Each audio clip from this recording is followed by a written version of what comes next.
next are our business advisory series and managing businesses in an austere economy. And today we are joined by Prosper Melome, partner, corporate transactions and investment banking at Bridgewater Advisors Limited. Welcome, Prosper, once again. Thank you. Good to have you in our studios.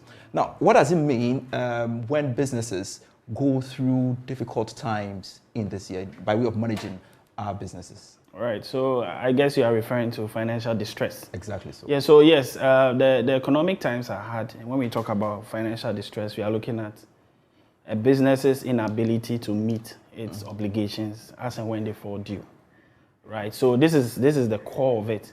Now, there are a number of things that may lead to distress for businesses. The chief amongst these reasons is overborrowing, debt, large debt. So when you are over-leveraged as a business, I think that's a classic case of Ghana, okay, on a national level. Okay. So we have a lot of debt. So that's reason number one. Reason number two are macro issues. So when the macro environment is not good, I mean, if you look at the fundamentals currently of our economy, it's not the best. So these are some of the reasons that businesses, but there are also other reasons as combination, number of issues. You have poor management, industry-related issues. There's even things such as regulations within a space that can cause businesses to go into distress. All right, so when you find yourself in this situation, what do you do? Well, there are a lot of options. It depends on where the business is in terms of, there's a distress spectrum.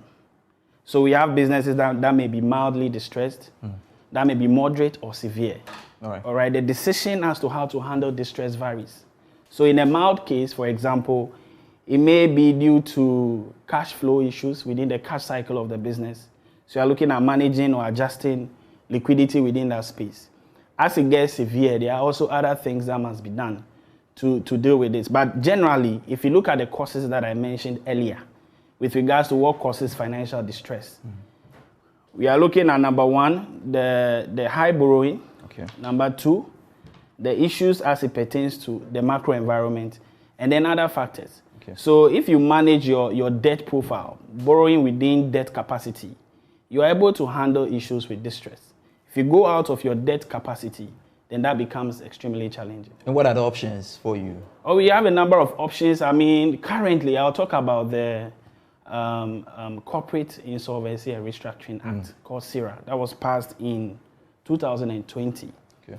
Now, this act is supposed to give room for businesses to navigate the issues of distress, particularly in the event of insolvency. So within insolvency, we are talking about when you have a negative net worth, where you have your liabilities bigger than your total assets, your total liabilities higher than your total assets. In that situation, CIRA allows you as a company, particularly a limited liability company, to invoke going into administration as a possible option for a business, right?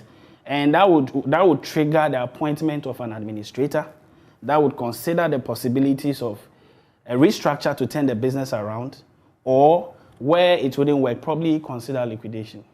And what would be the expediency level of this option you've outlined? Well, it depends on the situation. Even restructuring happens at different stages. Some of the restructuring activities do not even require you going under the law of CIRA to activate, right? Even the management of a business can do some form of restructuring. Now, I'd like to chip in that when it comes to restructuring, we have operational restructuring and financial restructuring. Right? When it comes to operational restructuring, we are basically looking at reorganizing the operations of the business. But financial restructuring comes with adjusting the balance sheet of a business. Okay, and so within the powers of the company could go ahead and engage an expert advisor to initiate a restructuring process.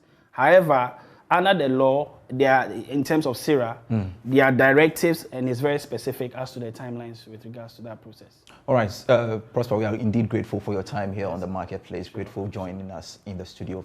All right, so that's it.